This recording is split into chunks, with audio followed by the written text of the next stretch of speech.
Hi all, welcome to this Python programming course. My name is Rishabh Kumar, and throughout this course, I'll help you learn Python from absolute beginner level.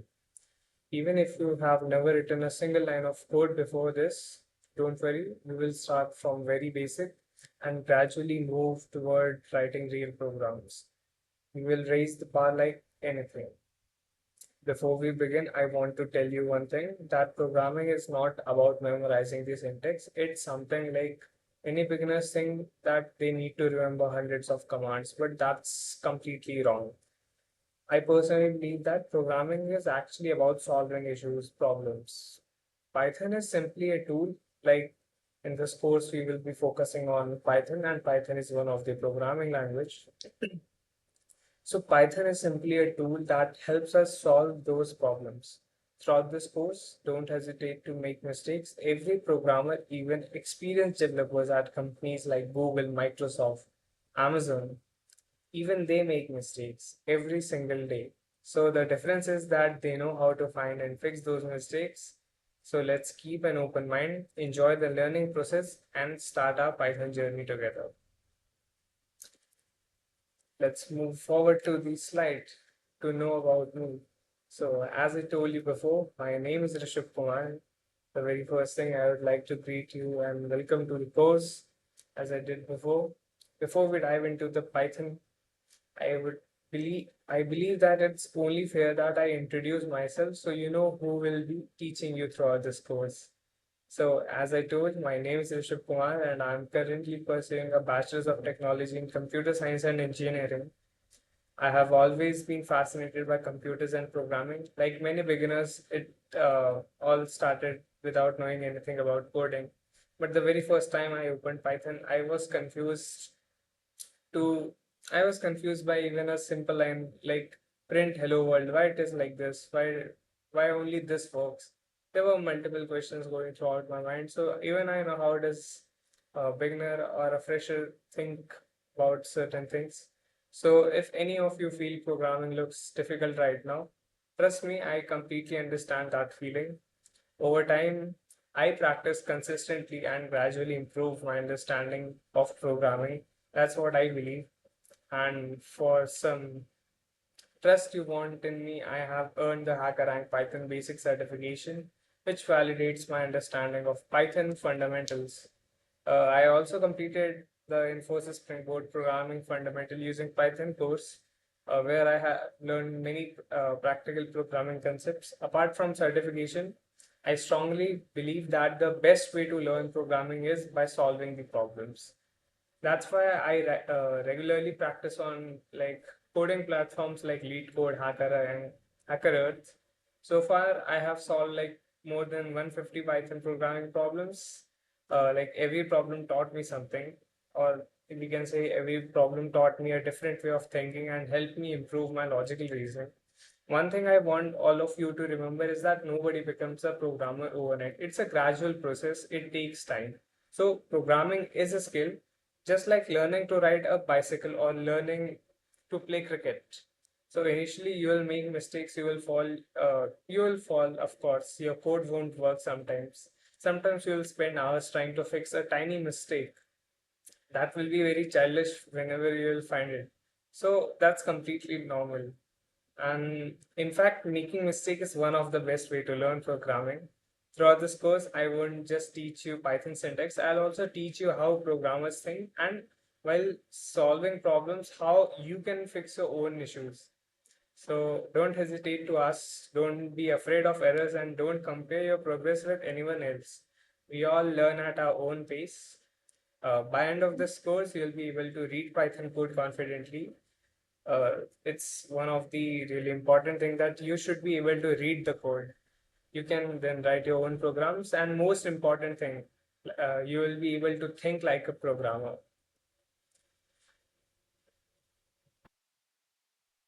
So before I start telling you about what we will be learning, I would like to know the people who are following this course. I want to ask from you guys that how many of you have written any programming language before? Like you can just write a comment, and I'll see how many of you have learned it before.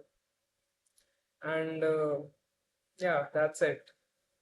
And for those who haven't done anything, don't worry about that. And that's a very great thing that if you haven't learned anything yet, you're like a blank notebook. It's much more easier to write on a blank paper. So you will be easier to mold, and if you'll be strictly following this course, you will be by the end of this course, you will be a really good developer. That I can for sure guarantee you. So always stay motivated throughout this course, and remember this quote that every expert was once a beginner. So nobody was born knowing Python, of course. Every software engineer once in their lifetime, or every app developer, every AI engineer, or even a data scientist, they all started exactly where you are today. So there is nothing to worry about. So, as I have done my motivational speech, so let's understand that what we will be learning in this course.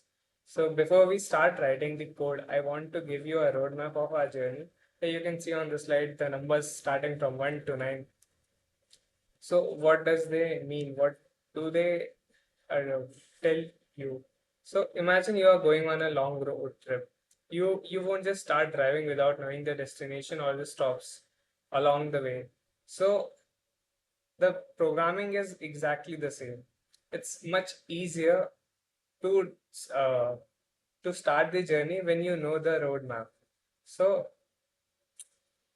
imagine you're going on a long road trip. You wouldn't just start driving now without knowing the destination or where you need to stop, where you have to stay. So our language, which we'll be learning, which is Python, uh, we'll be following this route of this journey.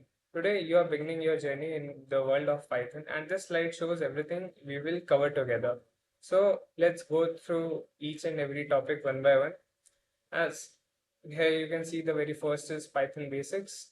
We'll begin by understanding what Python actually is, why Python is so popular, who developed it, where it is used, why do companies like Google, Netflix, Insta, Spotify, YouTube, even NASA uses Python. We'll also learn how Python works, its history, its philosophy, and why million of programmers choose it as the first programming language. Then second thing is variables and data types. These are some programming terminologies that needs to be learned as a part of the fundamental. Like while we will learning one of the most important concept of programming, which is variables. We'll like think of variable as a label, like container. We label. Let's say we have two boxes, two containers. In one you are storing sugar, in another you are storing salt. You can't distinguish in which you have stored salt, in which you have stored sugar. So to differentiate between those two containers, you need to mark it with the labels. So variables are also like that. Then data types are the storage, are the thing which you're putting in a container.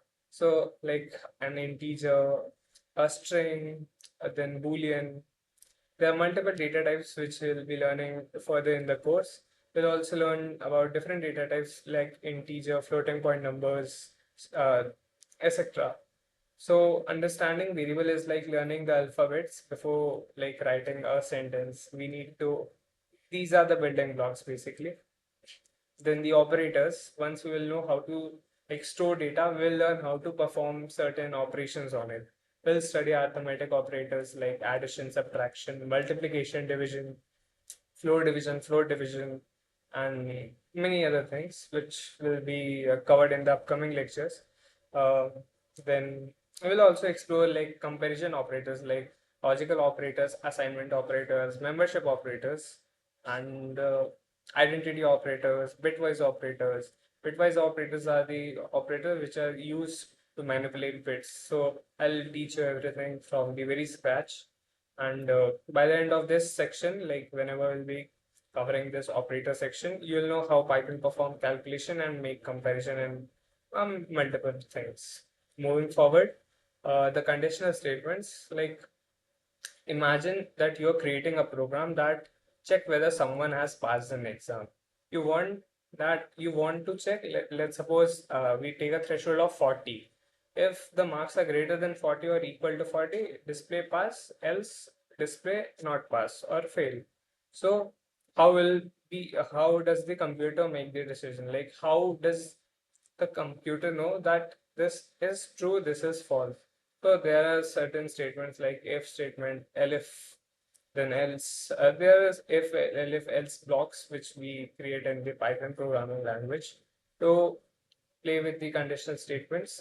So this is where your program start becoming intelligent. It can make decision, as the name suggests, conditional statements. It can uh, it can cover conditions. Moving forward, you can see loops. So sometimes we need to repeat the same task again and again. So to reduce the redundancy, like you don't want to write like if you want to print a hi 100 times, you won't be doing it print hello 100 times, like or print hi 100 times. You won't be doing that. You can just create a index. You can use while loop, and you can just with every print just increase the value of I till the I is less than 100, keep printing, then end the loop, move forward. Or you can just use for loop also for I in range, then 100, then also that loop will work 100 times. We'll be learning the syntax, don't worry about that. So instead of like writing things multiple times, so one of the things are repeating recursive, we just prefer loops. So we will be studying loops, for loops, while loops, and we'll also understand when to use each, and we'll also solving plenty of questions over them. So moving forward, you can see functions as program, like whenever things, let's say function is much more like a container. Like for example, let's say we have a box stored of like prepared tea. So no, it won't really make sense. Let's take an example of a coffee maker. So in coffee maker, we put some material like milk, coffee powder, then water, and we let it do its work. Then whenever you go to the dispenser portion, it will dispense you the coffee which it prepared. So the coffee maker is like a function, and the things which you are putting in it is the value you are giving to it, and the processing which it does is the function block which is being programmed earlier. So that whole thing can be used again and again. So as programs become large, writing the same code repeatedly becomes very inefficient. So function allows us to write that one code, like not to write, but to use that code multiple times without writing it like every time. So how do we say? Let's say we created a function named addition. So if you want to do addition in your code, you will just call that function. The addition part will be done by the function. You don't need to write everything from uh, in the code at that part wherever you are calling the function. So it removes the redundancy. It makes code much more readable. And functions are one of the most important building blocks of programming. With functions, you can also learn recursion and many more things. And once you understand them, you will notice that they are used almost everywhere, and it makes your life much more easier.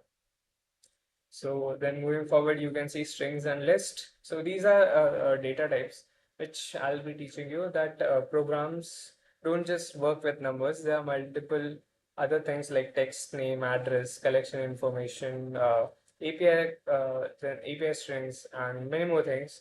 So to store them, we need other data types also. So we'll learn how Python stores text using strings and how it stores multiple values together using lists. So these are among the most commonly used data structures in Python. The difference in list and an array is that for like in C and C++, if you have used them before, so there is a concept of array.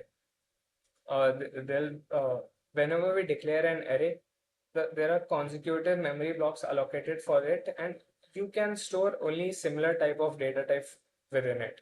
But in list, what we can do is we can iterate over in a list, but it's not mandatory that we need to store same type of data in it. You can store in a same list, you can store an number, I mean an integer, a floating value, uh, an imaginary number, a boolean value, a string, a tuple in like a list inside list, then a tuple, a dictionary.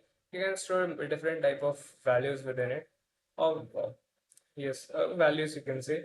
So moving forward, then we can see that basic problem solving will be learning by this section. In this section, we'll be knowing like till the seventh section, we must have covered the whole syntax, which will make you a decent programmer. So you you will be knowing what are the syntax.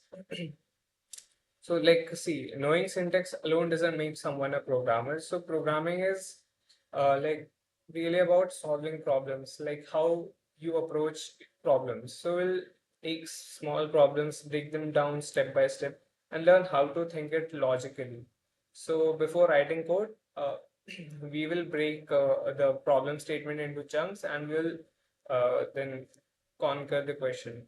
This is a skill that interviews and companies value the most, the problem solving skill. So we'll be also covering this. And moving forward, you can see that simple programs and exercises. Yes. So like finally, we'll put everything together, whatever we have learned, like our programming skills, our problem solving skills. We will be putting them all together, and we will be working upon simple Python programs from very scratch. We won't be using any pre-built like a repository from Python, from GitHub or anywhere else. We'll start building everything from scratch. We'll learn certain libraries whenever, whatever will be the need at the time. So we will predict outputs, we will debug errors, we will also solve like exercises, and will build confidence within this section, like through practice. Is the more and more you practice, you will learn that how the compiler or the interpreter behaves. So, and also remember that programming is not a spectator sport. It's not like you need to always watch, you need to play with it. So you cannot learn it just by watching videos. You need to put your hands in it. So you learn programming the most by writing code, making mistakes and fixing them and trying again. So before we end, so not before we end, but I want to ask you a question that looking at these topics, which one sounds the most interesting to you, do put in the comments, and I'll put more emphasis over the topic, whichever feels more interesting to you guys. So, and don't worry if some of these terms sound unfamiliar to you guys. By the end of this course, you will understand every single one of them, and you will be dealing with it like a charm. So, the important thing is to stay curious, practice regularly, and never hesitate to experiment.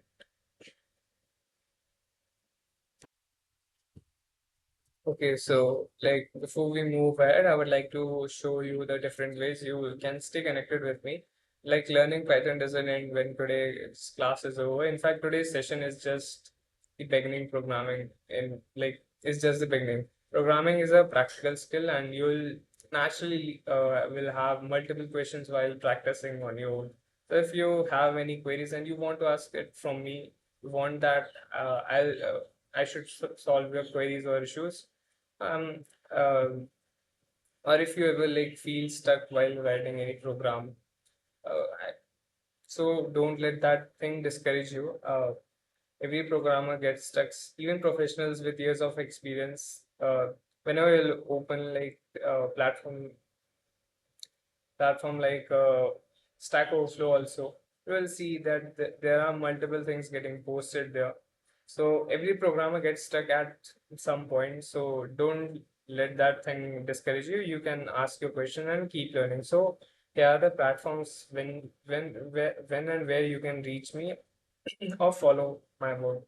The very first thing is my LinkedIn profile. You can just visit LinkedIn. You can search RESHAPHKUMAAR. This is my user. This is the like handle which where which is I'm using. Similarly for my GitHub, uh, the username is same for my LinkedIn and GitHub. For Instagram, you can just go to Write More Kid and you can DM me whenever you want to ask something. Then you can also email me, like,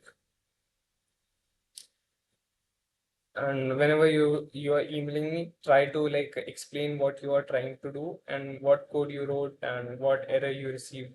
Like, be a little more specific to it. And a small piece of advice I would like to give that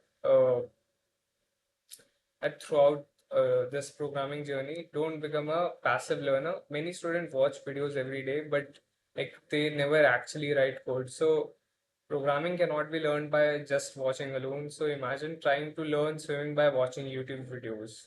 You want to learn swimming, you are just consuming the content, you are watching videos only. You know what like thing you need to do, but you haven't practiced it yet. So you won't become a good swimmer just in a day, just by watching some YouTube tutorials, lectures. So coding is exactly the same. Every concept we discussed today should be practiced on your computer. You should make some mistakes. You should experiment it beyond the things which were taught in the lecture, and you should break the code. Break the code, fix the code. That's how programmers really learn. So let's move forward. So we'll be starting finally the Python series. So here you can see, getting started with Python. The logo here you can see. Let me highlight it for you. This thing, getting started with Python. This logo is the official logo of Python language. I'll be teaching you how to install the IDE and everything. So don't worry about that. So before learning Python or any programming language, we first need to answer two very basic questions. What is a program and what is a programming language? As you can see on the display itself, on the screen itself, that what is we have included it. What is a program and what is a programming language? You can read the statements on your own. I would like to explain these things to you. So a program is simply a set of instructions given to a computer to perform a specific task. Think about it for a moment. Like, computers are incredibly fast, as we all are using it for day-to-day activities. Whenever you want to surf something or search something on Google, you want to watch some videos, you want to play games, we use computers, and they do the calculation, the searching, everything so fast, you can't even imagine how quickly it happens. So computer cannot think on its own. That's one thing. Computers are incredibly fast, but they are not intelligent yet.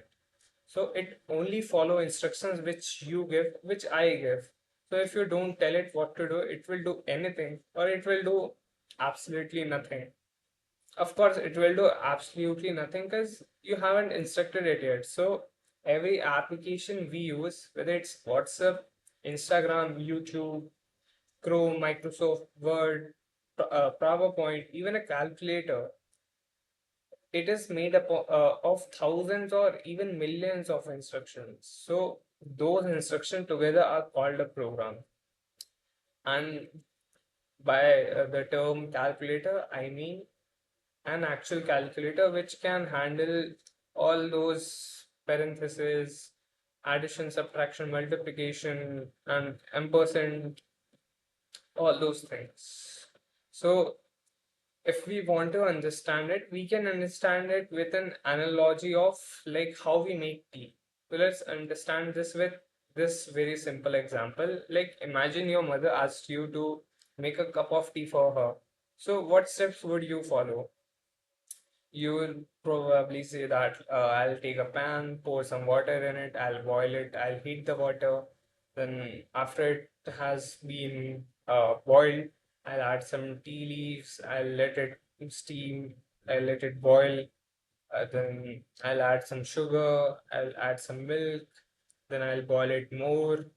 once it has reached that when you can feel the smell, you can see the color, you will filter it, pour it into the cup and serve it. But notice something, like if you will notice something in it, you will see that these steps are performed in an order. You can't just say that I'll add some sugar, then I'll take a pan. I'll take a pan, I'll heat the pan, then I'll add tea leaves, then I'll add sugar in it, then I will add some, then I'll filter it. You can't do it. You need to take the pan first, then pour water in it, then heat it. You can even skip it. You can make the tea out of pure milk also. And that's not the case. But that's not the point which I'm trying to make. I'm trying to say that these steps are performed one after another in a proper order. Exactly this thing happened with this system or the computer, we can say. So that if I suddenly tell you to pour the tea into the cup before boiling the water, will it work? Of course not. So the order of instruction matters the most. Similarly, a computer behaves in exactly the same way. It follows the instructions in the order we write them. So another example we can also take, like if you want to understand it, that Google Maps, um, that suppose you open Google Maps and search for some railway station like New Delhi railway station, New Delhi. Now, within seconds, it will show you the shortest route. So, do you think Google Map magically knows the answer? Of course not. Behind the scene, there is a program that performs thousands of calculation every second. It checks road, it checks traffic, then the distance which you need to cover, then alternative routes also. You can see that light mark routes which are not selected for the journey, but there's still an option that you can go through that route also. So like finally it decides after the all the computation which it has done, then it will give you the which is the fastest route possible. Also you can put some like filter also that I want this, I want that. So like all of that happens because programmers wrote instruction for the computer. So moving forward, so in simple words, a program is an ordered set of instruction given to a computer to perform a specific task. The word ordered is important here. Instruction must be written in the correct sequence so that the output received is the desired output we want. So before moving forward, I would like to ask you something that can anyone tell me in the comments that what are some like another example of program that we use every day? And I would love to get answers from every single one of you. Uh, and let's move forward to the next keyword, which is programming language. That what is a programming language? Till now, what we have discussed is all about the program. What is a program? Now we will be talking about what is a programming language. Here you can see that a programming language is the language used to write those instructions for the computer. It doesn't really make much sense, but I'll explain it to you. What does it mean? So, if a program is a set of instructions, then how do we write those instructions? That's the thing. So, do we write them in English, Hindi, or any human language? No, we don't do that. But what we do, we write those instructions with the help of the language. Like in this course, we are learning Python. So we will be instructing computer all those things with the help of Python. So what is Python? Python is a programming language. Why can't we use English? Imagine if I wrote this like, hey computer, please add these two numbers. Show me the answer. It sounds perfectly understandable to us, but the computer has no idea what word like please add or show mean. So computer don't understand human languages.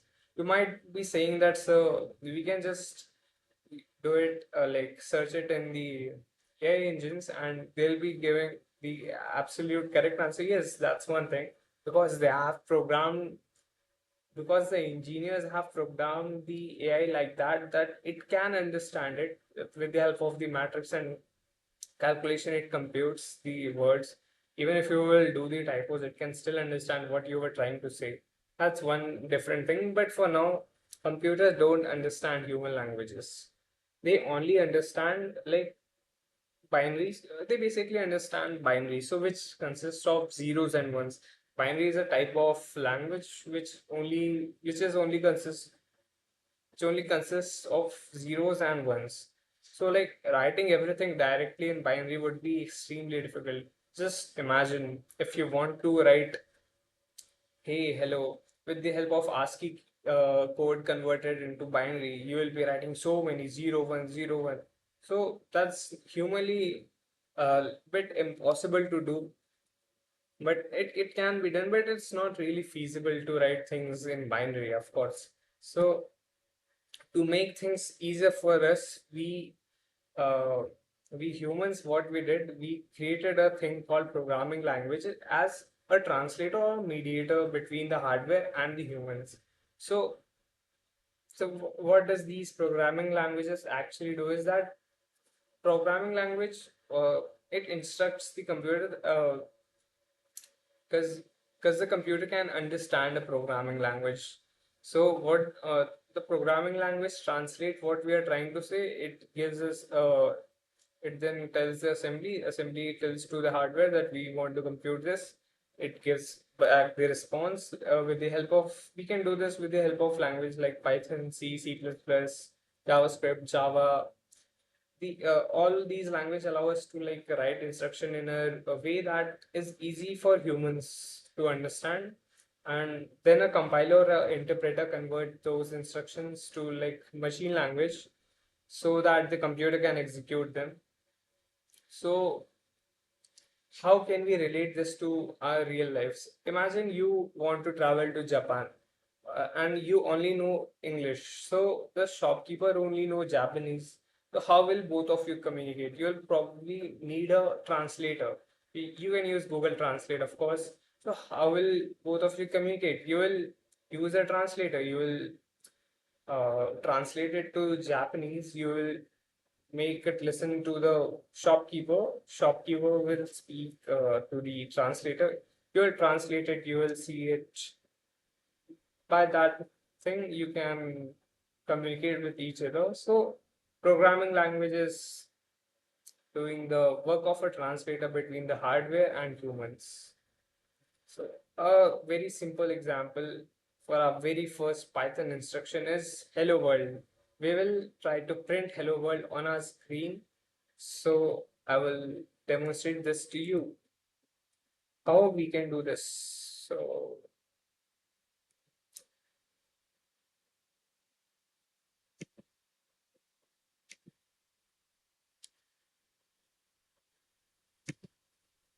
here you can see, I wish, hopefully you can see this. So, here in the left is the active terminal or the like interactive mode, and in on the right side is the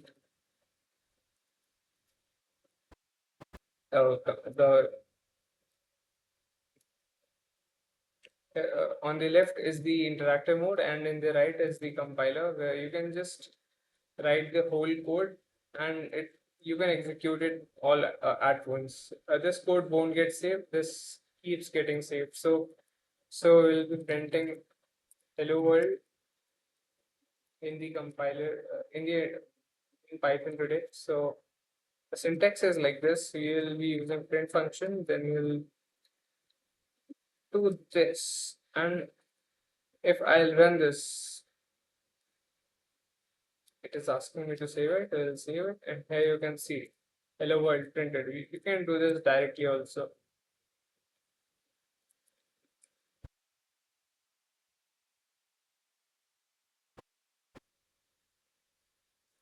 So that's the way you can print your very first set of instruction to the programming language. You can print whatever you want to print.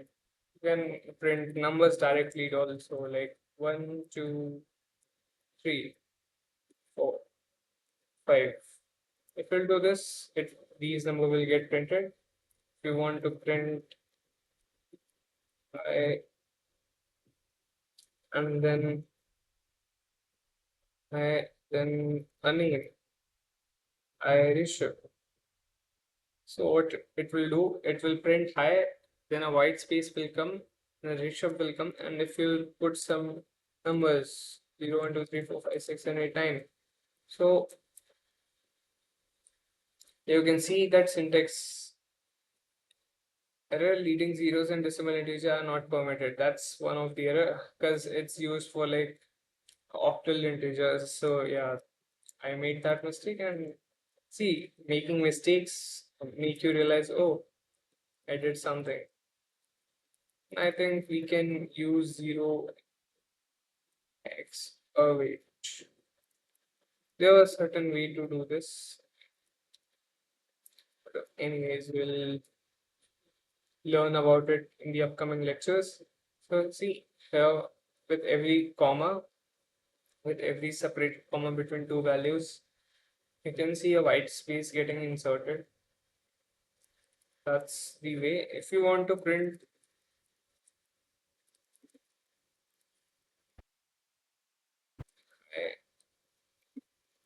in, you won't be able to see the difference right now, but if I'll do this here, print hello world, and then print hi, and if I run this, you can see hello world and I, but what will happen if I will do this? End is equals to this.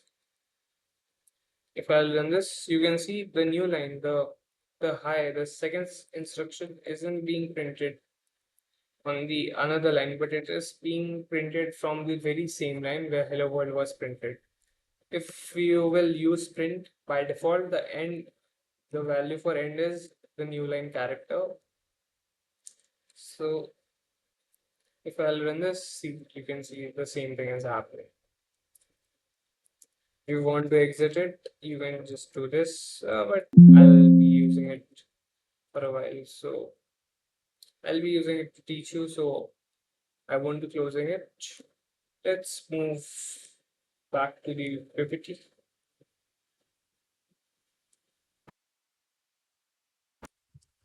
Okay, so we are done with our very first Python instruction, which was print hello world. So what does it mean?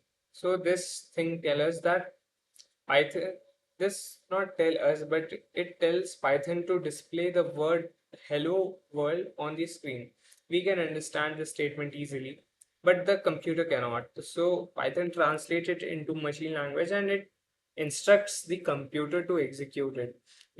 I'll also tell you about different modes, the altogether compiling mode, then the interactive mode, then how our REPL works, and everything will be teaching to you. And let's move forward. So there are some misconceptions which many beginners think that programming languages are used to talk to the computers. That's only partially true. Programming languages are actually used to write precise instructions. The computer never guesses, it never assumes, it simply follows those set of instruction what you tell it to do. So would like to quickly recap or would love to summarize everything for you. What is a program? A program is a set of order instruction to perform a task, and a programming language is the language which we use to write a set of ordered instructions. Instead of writing, we used to write those instructions. In exams, you should write is the language which is used to write set of order instruction to perform a task. So before moving forward to this slide, I would like to ask you, if I open the calculator application on my laptop and then uh, will we consider it a program or a programming language? So is it a programming language or is it a program? Because I do 1 plus 2 plus 3, so it gives me 3 plus 4, 5, 6, it will give me 6. So I'm instructing it, it is giving me something. So is it a programming language or is it a program? So you guys think upon it and do let me know in the comments that what do you think, and also give the reasoning behind it. So take your time, make the guess and write it down in the comments. So calculator is an application, so it is a program. It's not a programming language. If because a programming language tells the computer to do so, but so a calculator is basically an application developed with the help of a programming language, which makes the computer this GUI interface, which makes the computer pop this GUI in front of us, where we can put the number, parentheses, and do the computation. So it's a program, not a programming language. And so before moving forward, what does what is Python? Is it a program or is it a programming language? You guys again take your time and do let me know in the comments that what do you think? Is Python a programming language or is it a program? Yes, of course, Python is a programming language because on the very first slide you can see that programming with Python. So yeah, it's a programming language which we are learning. So did you know that Python isn't named after the snake? So let me change the slide real quick.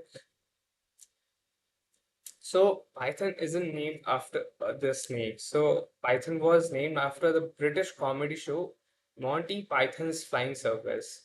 It was developed by Sir Guido van Rossum. He wanted to name the language quite short, unique, and fun. And the show was one of his favorite shows. So he took his time, he think upon it. He wanted to also break the stereotype for the old try naming conventions which were being used at the time for the programming languages.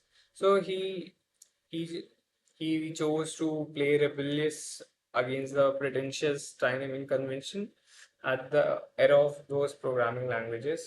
So yeah, so when you hear the word Python, what comes to your mind? Like I'm guessing that many of you are thinking about a large snake called a python. And honestly, that's what most beginners think. So the very first time whenever they hear that, oh, we are about to learn Python, is it a snake or something? Of course not. It's the programming language name behind the show.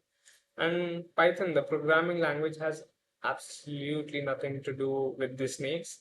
In fact, the name comes from something completely different, as I already told you. And the story behind the name was that Python was created by a Dutch programmer. As I told you, it was Sir Guido van Rossum in late 1980s or something. At that time, he was working on a programming language which we knew as Python. The idea was it should be simple, readable, it should be enjoyable, and it should be fun to use. So while searching for the name, Guido didn't want something that sounded too serious or like too technical. He wanted like a quick short name that was short, easy to remember. It should be unique and should be it should be funny. It should be fun.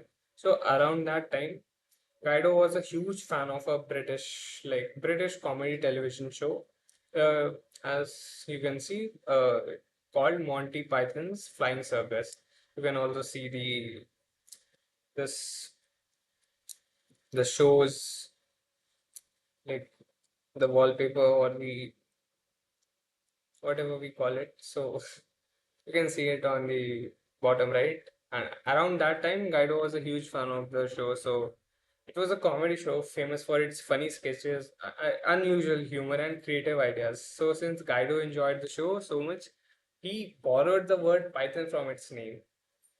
So, the programming language is actually named after a comedy show, not the snake. So, before we start, who was Guido van Rossum? So, now you might wonder who is Guido van Rossum? The person you can see in this picture is Sir Guido van Rossum. He's the creator of the language. So Guido is the creator of Python, and he was born in Netherlands and began developing Python around year 1989. So his goal wasn't to create the fastest programming language. His goal was to create one that was easy to read, easy to write, and it should be enjoyable to use. So even today, millions of programmers appreciate Python because of this philosophy. Like why he didn't choose a technical name, like think about other programming languages name, like we have C++, Java, Kotlin, Rust, Swift. Many names sound technical or like don't have an obvious meaning. Kaido wanted something that people would remember instantly. So, and honestly, after hearing this story, I don't think anyone forgets the name of Python, of course. So, also a small fun fact that another interesting thing is that Python, the language is named Python, that many books, websites, and tutorial use snake theme logos, mascots, and illustrations also. So although the language isn't named after the snake has become its unofficial mascot. So that's why you will often see two blue and yellow snakes in the Python logo. One life lesson you can also take from it, that there's a small lesson hidden in the story, that Kaido wasn't trying to create the world's most complicated language. He wanted programming to be enjoyable and accessible.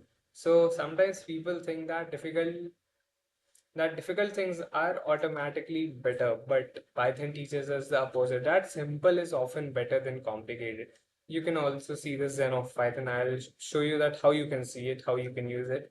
And as you'll see throughout this course, Python syntax reflect exactly that idea only. So, and also I would like to ask you one more thing, that before today, how many of you believe that Python was named after the snake?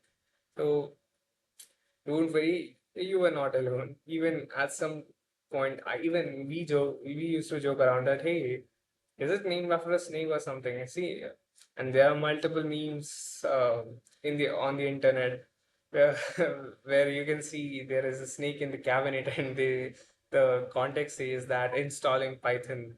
So yeah. So before that, I would like to take a quick quiz with you guys. That I would like to ask, who created Python? And is Python named after a snake? And the third, why did Guido choose the name Python for his project? Do let me know in the comments and take your time, type it easily. I'm not moving in any hurry. So, uh, so what is the philosophy of Python is that it's not just about writing code. It has this philosophy that creator of Python believe that the code should be easy to read, it should be easy to understand, it should be easy to maintain. So that's why Python program often look cleaner and shorter than programs written in many other languages. Suppose you have two programming languages, one require 20 lines of code to complete a task, and the other require only 5 lines to do it, and it's easier to read. Which one would you choose? Do let me know in the comments. I'll try to read most of the comments possible. And what what's the best thing about Python is Python is a high level language, which is, as earlier I said, that Python is a high level language. What does that mean is that computer only understand binary, that is zeros and ones. Imagine if you had to write every program using 0 1, it would look something very messy, so nobody could understand it properly. So what high level languages do is that languages like Python allow us to write code that is much more closer to human language than machine language. So Python takes care of the complicated machine level details for us. Another thing is that Python is interpreted. So another important term is interpreted. This means Python execute your code one line at a time. So imagine you are reading a recipe, you read one step, then perform it. You read another step, then you perform it. Then again you read the next step, you perform it. You keep doing it till the recipe is cooked.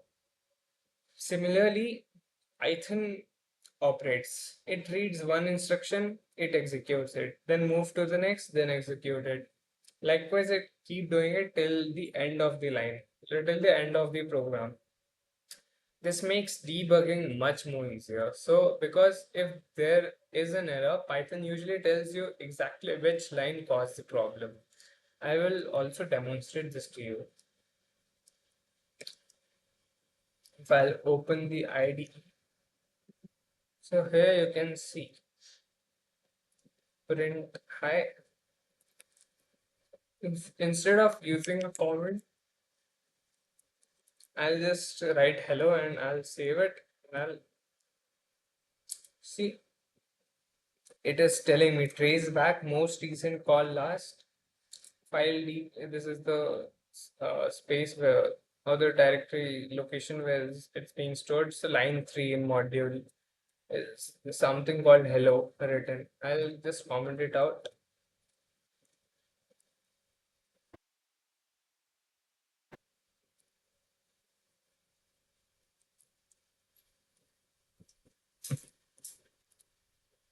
See, it's working. But I wonder why it's not getting commented.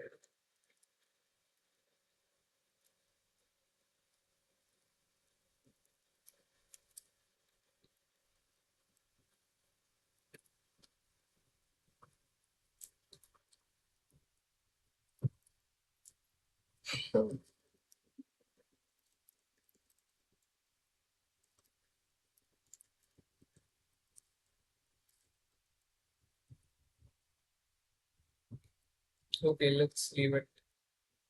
But maybe you can configure it also. Like if you'll go to the highlights, if you'll this is I think comments foreground, it's this okay. Hi, hello, print. Hi, hello. So only this one will get printed. So that's how Python tells you. It makes your work quite easy to debug and all. So if you want to try, like if you want to read the Zen of Python, you can just do import this and this thing will get printed in front of you. I'll also demonstrate this in front of you. I'll also tell you how you can install the Python in your environment. Oh, you can see that these abrupt pauses and things. This is because I'm currently using OBS, so switching between screens is quite difficult. Is being quite difficult to this. So okay. So see, here you can see it. If you want to exit it, you can just type exit and it will kill the terminal. So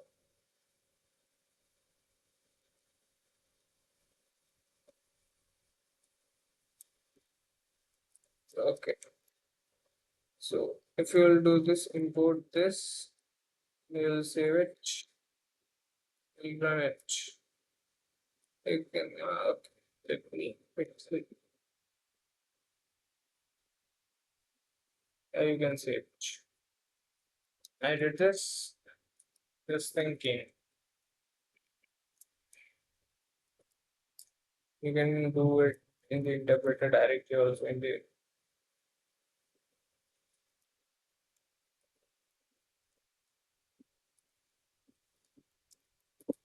it should display it.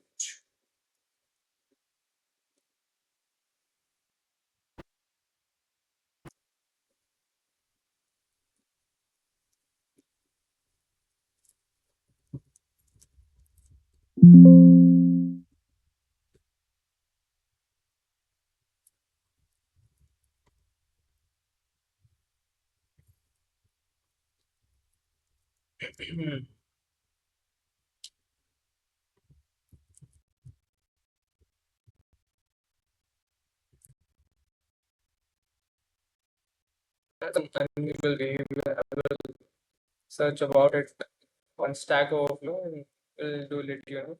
But if you will open up fresh,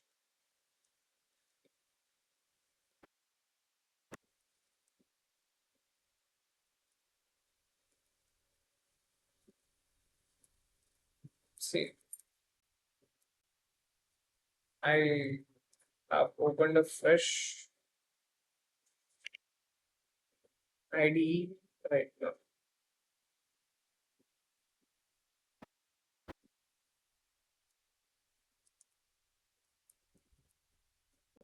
Okay, you can say it. It's, if I'll do import this in front of this, you can say it that it's printing the Zen of the Python. It's being written by Sir Tim Peters. You can read it. Beautiful is better than ugly. Explicit is better than implicit, and so on. Namespaces are one honking great idea. Let's do more of those. So going forward, that's the code comparison. You can see that this is the syntax for Python. This is a syntax for C. This is a syntax of for C++. There's a code for Java also. So here you can see that's the shortest syntax possible for doing hello world printing. All these are doing same thing. They are printing hello world. So these are the Python releases version. You can okay, wait, I forgot to disable it. So these are the code comparison. You can see it. There's a print hello world, then include standard input output header, int main printf hello world. Printf is a function. Like, the way print is, then cout scene also. Then system.out.println. These are the methods which are used to print hello world, or the string or the text on the string. We can use this. These are the Python release version, Python 1.0, 2.0. Here you can see that Python 3 introduced significant language improvement, but is not fully backward compatible. That means that if you have written a code in Python 3, so you need to modify it to run on a version of Python 2. So it's not backward compatible. It can't be used on an older version, but it can be used on a newer version.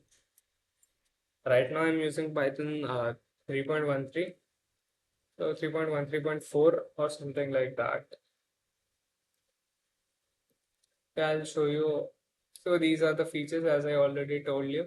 And it's a high level language. It's easy for humans to read and write and does not require writing machine code. It's free and open source that anyone can download it, use it and modify Python without paying. Interpreted it as that it's being executed line by line. Then it's easy to learn and read. It's case sensitive. Yes, it's case sensitive. What does it mean that this thing number and then this thing number, both of these both of these are two different variables, so it will be treated differently. So here number and number are different variables. Then portable and platform independent, that a Python program can be run on a different, like it can be run on multiple operating system like Windows, Mac OS, Linux with little or no change. Then it's rich standard, it have rich standard libraries, like there are multiple libraries you can import. Then it's used for web development. It's one of the use cases. It can be used for multiple purpose. For example, it's being used in for backend. It's being used. It's like if like in for example for the day to day daily life use, if you will think about it, uh, like Instagram uses Python for parts of its backend, then Spotify uses it for like the data analytics and the backend services that it's being used for that. Then Netflix, yes, Netflix uses Python for like automation, recommendation system, and internal tools they might be using. Then NASA also use Python for like their scientific computing and research purpose. And then there's this app, there's some Dropbox. Yes, Dropbox was like it was originally built.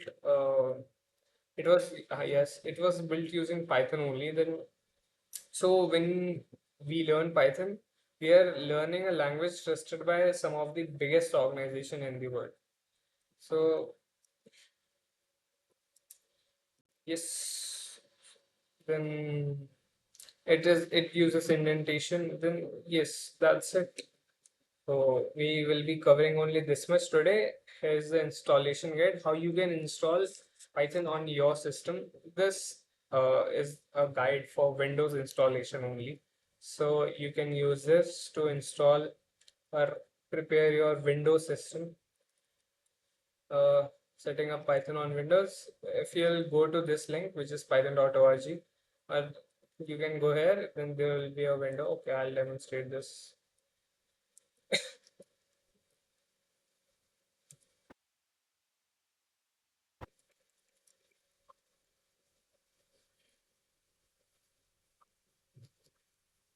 Okay. If you'll go to python.org, a page like this will open. You can go here. You can just click Python install manager, or you can just go to download and you can scroll to whatever version you feel like. Oh, okay, I want to download this. I'll do this. I'll download this. If I'll open command prompt, and I can do this Python version. So currently I'm using 3.1, 3.5. So I'm using this version. It was released it was released on 11th of June 2025. I think I'm using 3.11 also. Okay, no, I'm not using that. 3.14 also I have installed. So 3.14. But I have set up 3.1, 3.5 because it's much more reliable and there are multiple libraries access to it. How you can install it? You can just do this. You can choose the, okay, wait, let me,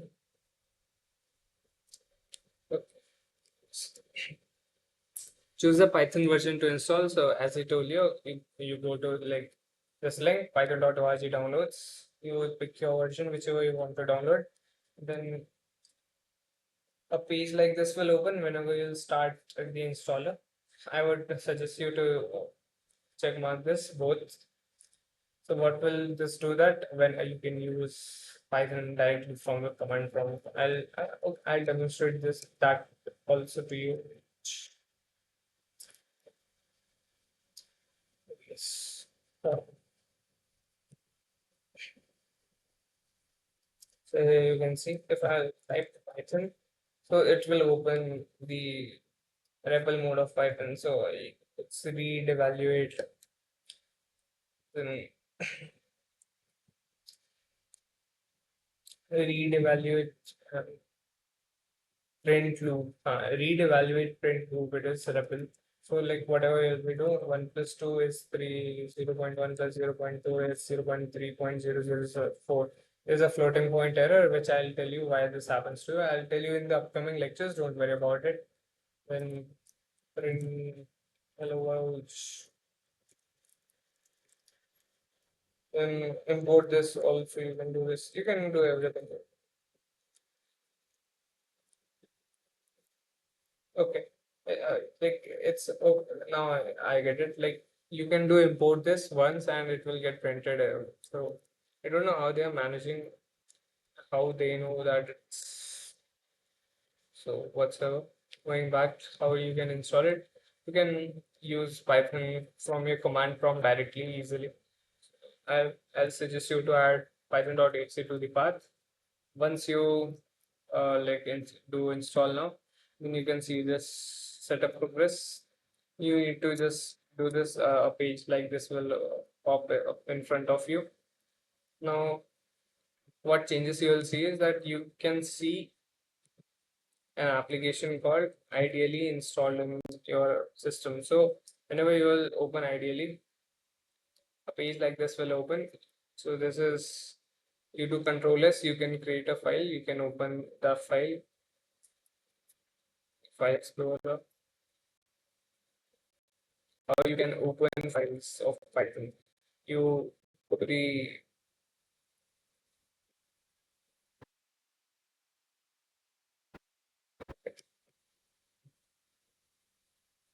so here right click and show more options. Here you can see the option of edit with ideally. We will do it. It will come in front of you. And jar. That's one way to access. Then another I showed you, you can use command prompt in CMD. You can also do Python, then the directory root of Python of the file. And those who are not using Windows, I'll suggest you guys can.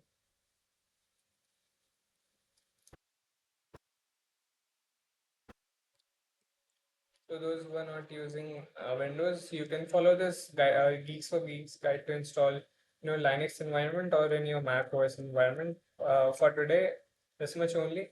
Our installation is complete. Uh, if you want to confirm it, you can confirm it with this Python with then dash dash then version. You can do this. You will see the version. Uh, that's it for today.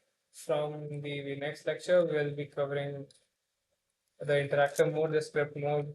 Then we'll also do this. We'll have a look on character sets, then tokens. What are tokens? This is one of the important topics. We'll cover everything. That's it for today. Hope you enjoyed today's lecture.